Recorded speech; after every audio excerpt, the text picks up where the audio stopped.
Mais pourquoi est-ce qu'on s'embête encore en 2025 avec ces machines analogiques si chères alors qu'il y a les équivalents en plugin? Dans cette vidéo, on va voir pourquoi l'analogique, c'est peut-être mieux que le digital en mastering, en mix, en rec. On va voir pourquoi les machines, ça peut être encore hyper pertinent et pourquoi il y a plein d'ingés qui utilisent encore plein de périphes analogiques. C'est parti. Alors, dans cette vidéo, on va revenir donc sur un débat houleux que vous avez déjà vu, je pense, sur Internet. Moi, je voulais vous donner une petite liste, j'en ai noté 4, que j'ai conçu moi-même, à partir de moi, mon avis, mais aussi des avis des ingés que j'ai rencontrés dans ma carrière, et puis aussi dans les studios tours, qui sont ma série de vidéos la plus populaire et qui m'a permis de rencontrer plein d'ingés, et notamment plein d'ingés qui ont du matériel analogique, parce que dans les studios tours, ce qu'on aime, c'est le matériel. Donc forcément, j'aime bien aller dans les studios qui ont pas mal de périphériques. Alors, avant d'entamer ce débat et de voir tous les petits génies de la lampe là en commentaire qui vont dire que l'important c'est les oreilles et pas les outils, etc. Oui, c'est évident. Ok, n'importe quel ingé aujourd'hui qui sait mixer, qui sait masteriser, il va faire un mix ou un master qui est meilleur que n'importe quel amateur qui a des périphs analogiques hors de prix. Même si ce pro, il travaille all in the box, il va quand même y arriver beaucoup mieux. Mais ça, c'est évident, c'est une évidence, ok. Faire toute une vidéo pour rappeler ça, je trouve ça un peu absurde. Moi, je voulais vous donner les raisons qui poussent ces ingés-là, qui utilisent du matériel analogique, que ce soit à la prise, au rec donc, ou au mix, au mastering. Pourquoi ils dépensent autant d'argent, autant d'énergie aussi, à avoir ce matériel? Je voulais vous donner ces raisons-là, j'en ai donné 4, et je voudrais commencer par la plus controversée, je pense, c'est l'idée que le matériel analogique, ça sonne mieux, et je suis un peu d'accord. Alors, moi je vois un peu deux éléments, si vous voulez, dans ça sonne mieux. Il y a le ça sonne mieux quand c'est du matériel coloré, et le ça sonne mieux quand on cherche la transparence. Donc typiquement, si on veut un compresseur, d'un compresseur qui compresse juste, c'est-à-dire qui réduise le ratio, la dynamique de 2 au-dessus du threshold, on peut avoir des artefacts. Ça peut être de la distorsion d'intermodulation, mais ça peut être d'autres choses. En fait, ce qui est hyper étonnant, c'est que parfois, le matériel analogique, il peut être plus transparent, il peut être plus clean que pas mal de plugins.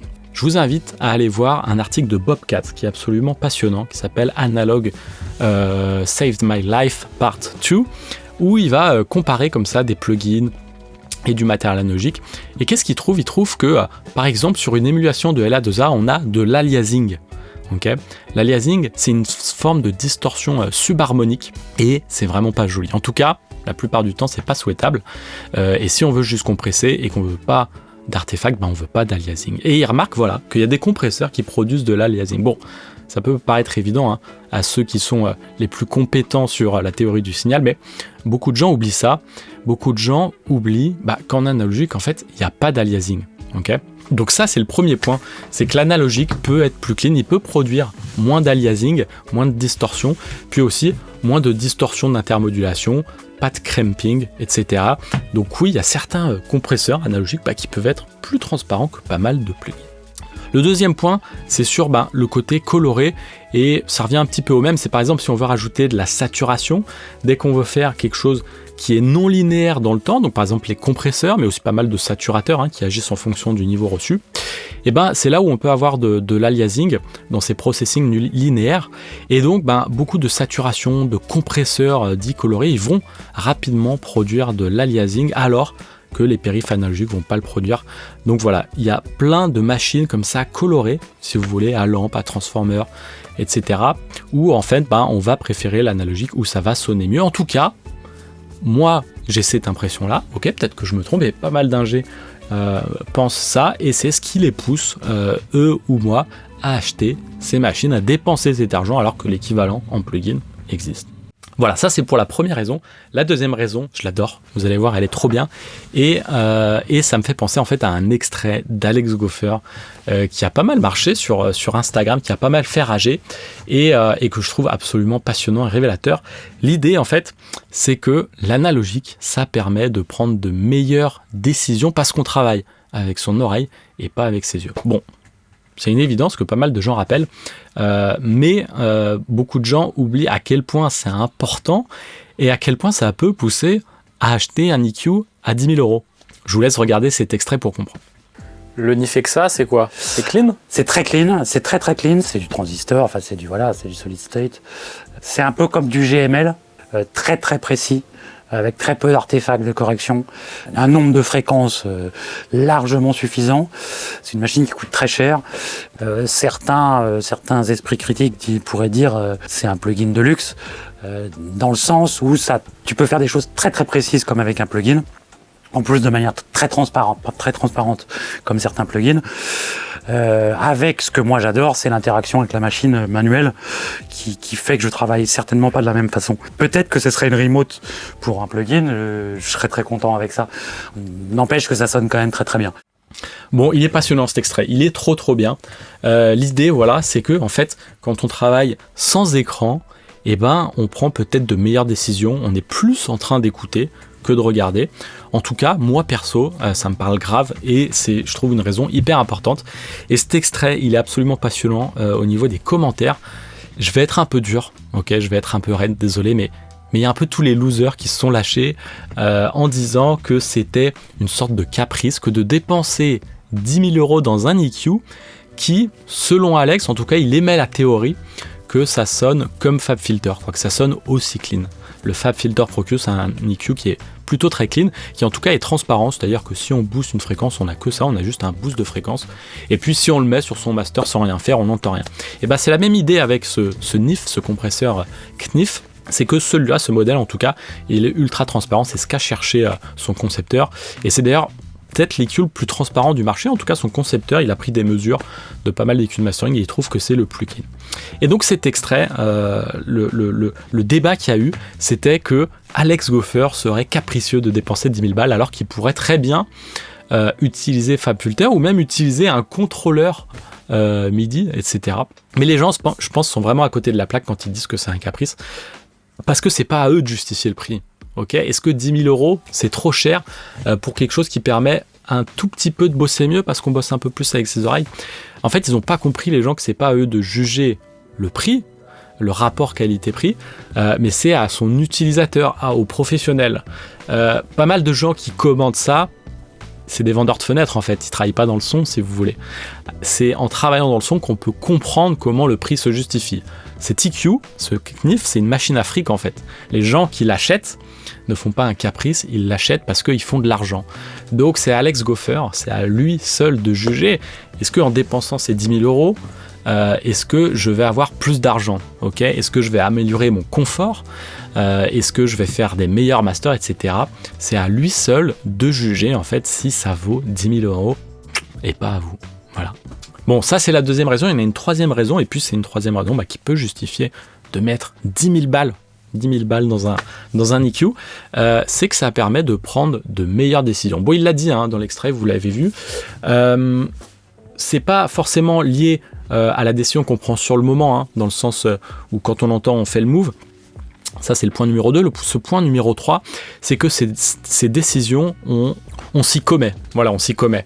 Donc, on ne regarde pas d'écran, ça, c'est une bonne chose. Et en plus, quand on travaille avec de l'analogique, on doit printer, okay, on doit enregistrer ce qu'on fait. Et donc, une fois qu'on l'a enregistré, on ne peut plus revenir en arrière. Il faut refaire les réglages de son EQ, ça s'appelle les recalls. C'est long, c'est laborieux. Et puis, il faut réenregistrer. Okay, il ne suffit pas de juste exporter comme ça, il faut enregistrer en temps réel. Donc si votre morceau il dure 10 minutes, il va falloir passer 10 minutes à enregistrer. Vous faites vos réglages et vous réenregistrez. Vous refaites ensuite vos exports, donc parce que quand vous enregistrez pas pile le morceau, vous enregistrez un peu plus au début, un peu plus à la fin. Et ensuite vous recoupez votre fichier, vous faites vos fade in, fade out. Moi j'ai été assistant en mastering et croyez-moi c'est long. C'est d'ailleurs pour ça que les ingés mastering embauchent des assistants. Moi je passais mes journées à faire ça en fait, à préparer ces fichiers dans la session pour le mastering et ensuite à les ressortir une fois qu'ils sont printés en analogique. Enfin bref, c'est long, c'est laborieux et du coup ça nous met dans une position mentale, si vous voulez, dans une posture qui fait qu'on va vraiment prendre des décisions quoi. Si on met un plus 1 5 dB, c'est qu'on est sûr que c'est un 5 dB qu'il faut. Alors que si on fait la même chose sur Pro-Q, peut-être que ça sonnera pareil par rapport à un KNIF Exa ou à un Maselec. mais on va quand même vite avoir ce que Chab appelle la maladie du total recall, c'est-à-dire l'envie de faire une modif, et ça aujourd'hui c'est un vrai problème. Et cette raison, elle est notamment hyper importante je trouve en rec, et c'est pour ça que en rec on continue je trouve peut-être davantage qu'en mix à utiliser du matos analogique. C'est qu'en rec, dans plein de studio tours, vous l'avez vu, il y a plein d'ingés qui disent c'est hyper important de prendre des décisions dès le début, et l'analogique ça permet ça, ok. On met sa machine en insert, on choisit par exemple son préamp, on va choisir plusieurs préamps pour telle prise, on va choisir tel compresseur, tout ça c'est des choix qu'on pourrait faire peut-être en plugin, hein, et peut-être qu'on pourrait se contenter du son du plugin, peut-être que le plugin sonne même encore mieux que le hardware qu'on a, mais ici on prend une décision, ok. Quand on fait un move sur l'EQ de son 1073, de sa console, etc., quand on choisit tel préamp ou tel préamp, on prend une décision à la prise, et là elle est vraiment irréversible, ok. Encore davantage qu'en mix ou en mastering, quand on choisit son préamp, c'est fini, ça y est, le son est vraiment dans la prise, on peut pas changer a posteriori, on peut pas faire de print, donc voilà, quand on enregistre, on prend une décision encore plus irréversible, si vous voulez, qu'au mix ou au mastering, et c'est pour ça qu'en rec, les gens continuent d'acheter des préamps, des compresseurs, etc. C'est une des raisons, en tout cas, et je trouve qu'elle est hyper importante, et aujourd'hui, à l'ère du total recall, comme dit Chab, c'est trop important. Voilà. Allez, la raison numéro 4, c'est que le matos, c'est pas si cher que ça. Ok, 10 000 € pour un EQ, c'est pas si cher, croyez-moi. En fait, il faut comprendre que tous ces gens sont des professionnels, si vous voulez. Donc, ils n'ont pas la même vision de l'argent quand ils dépensent 10 000 balles pour un EQ. Souvent, c'est des entreprises. Donc, en fait, ça permet aussi de créer comme ça de la valeur, du capital à son entreprise, avec du matériel, ça permet de faire des dépenses avant son bilan comptable pour pas payer trop d'impôts, etc. Donc ça peut justifier, et puis c'est du matériel, c'est des marchandises, si vous voulez, du stock qui est liquide, ok, plus que de l'acoustique par exemple. Quand on dépense 10 000 balles pour un EQ, si on en a marre après de bois, on peut le revendre, peut-être qu'on va le revendre du 1 000 €, mais on n'aura pas eu une perte de valeur énorme. Si on achète un bass trap à membrane qu'on a accordé pour sa pièce, etc., c'est fini cet argent, si vous voulez, il s'est envolé, vous n'allez jamais le récupérer, votre bass trap il part à la poubelle quand vous changez de pièce, etc. Donc voilà, il faut savoir que toutes ces machines, c'est quelque chose qui peut être acheté, revendu, et puis parfois ça prend de la valeur avec les années. Regardez le prix d'un préamp 1073 aujourd'hui, ou d'un compresseur 1176, ça vaut le coup. Ou par exemple un Maselec, je me rappelle quand j'étais assistant en mastering, le patron il avait un Maselec en 20 ans, en 15 ans, il l'avait jamais fait réviser, je crois. Donc c'est des machines, notamment en mastering, qui peuvent durer très très longtemps, qui perdent pas forcément de leur valeur. Donc ça aussi, c'est à considérer. Si on dépense 10 000 € pour un EQ, peut-être que dans 10 ans, on le revend au même prix. Qui sait? Allez, la dernière raison, c'est le kiff, tout simplement. Ça nous fait rêver, ça nous donne envie de nous lever le matin, et je vous mets un petit extrait du studio tour de Romain Dupont à Translab pour illustrer ça.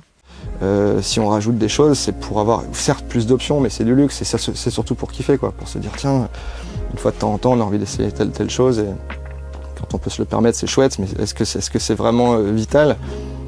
Peut-être pas, mais en tout cas voilà, je pense que ça participe de maintenir un peu cet enthousiasme qu'il faut avoir, parce qu'on est quand même des passionnés, et on a envie de se faire plaisir dans ce métier, quoi. Donc voilà, pour moi le rapport au matos c'est ça, il faut aimer son matos et avoir du plaisir à bosser avec, quel que soit le matos au final. Donc comme vous le voyez, Romain, ça le fait kiffer, et moi aussi ça me fait kiffer d'aller voir tout ce matériel en studio tour ou dans mon studio. Ça fait partie du plaisir de ce métier, qui est un métier où on a le contrôle un peu de ses outils de travail. Alors peut-être qu'on pourrait faire une réflexion presque philosophique ou politique sur le sujet, sur le désemparement comme ça des moyens de production, etc. Les ingé sons en mastering, en mix, on fait partie de ces travailleurs un peu artisans, quoi. Et donc nos outils de travail, ça fait partie aussi du plaisir qu'on a, et puis ça fait partie aussi de notre ethos, quoi. C'est-à-dire comment on investit notre métier de valeur, etc. et ben c'est aussi à travers ces machines. Acheter une machine, ça peut être aussi la célébration de quelque chose dans une carrière. On reçoit un disque d'or, on reçoit, je sais pas, un joli paiement pour un album sur lequel on a beaucoup bossé. On a peut-être envie de célébrer ça avec un petit achat. Ça permet, voilà, de se faire plaisir et puis de montrer à nous-mêmes et aux autres notre succès. Et je pense que ça a de l'importance parce que c'est des métiers difficiles avec beaucoup de concurrence, etc. Et donc, on a envie de se faire plaisir, on a envie d'arriver le matin au studio, de voir les machines et on a envie de les utiliser, on a envie de bosser. Et ça, ça n'a pas de prix. Enfin, ça a un prix, mais on est prêt à le payer. Voilà, c'est tout pour cette vidéo. Je le dis et je le répète, même si c'est évident, mais il y en a qui sont un peu rapides en commentaire. C'est pas ça qui fait la qualité d'un mix ou d'un mastering. En tout cas, c'est pas ça qui fait la carrière d'un ingé. Aujourd'hui, en tout cas, il y a tous les outils dans votre ordi dans la boîte pour faire du super bon boulot. Il y a plein d'ingés mastering qui bossent in the box à très très haut niveau. Il y a plein d'ingés qui ont plein de machines qui en fait les utilisent pas. Ok, c'est pas ça le cœur du métier. C'est pas ça qui fait qu'on réussit notre carrière. Mais c'est important. En tout cas, je voulais vous donner les raisons que certains ingés ont en tout cas. Donc voilà, parce que j'en ai vu certaines personnes, comme je vous l'ai dit, qui étaient un peu acerbes, je trouvais, vis-à-vis des ingés qu'on voit en studio tour. Donc je voulais faire une petite explication. En tout cas, voilà, c'est mes billes à moi, c'est mes petites explications. Dites-moi en commentaire si vous voyez d'autres raisons valables, en tout cas, pour avoir du matériel en studio, ou même pas valables, peut-être des raisons qui sont liées à l'orgueil, etc. Dites-moi en commentaire, je suis curieux de savoir.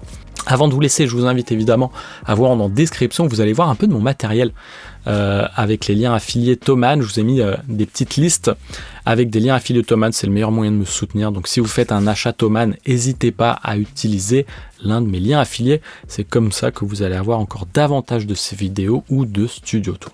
Voilà, merci de m'avoir suivi et je vous dis à très vite.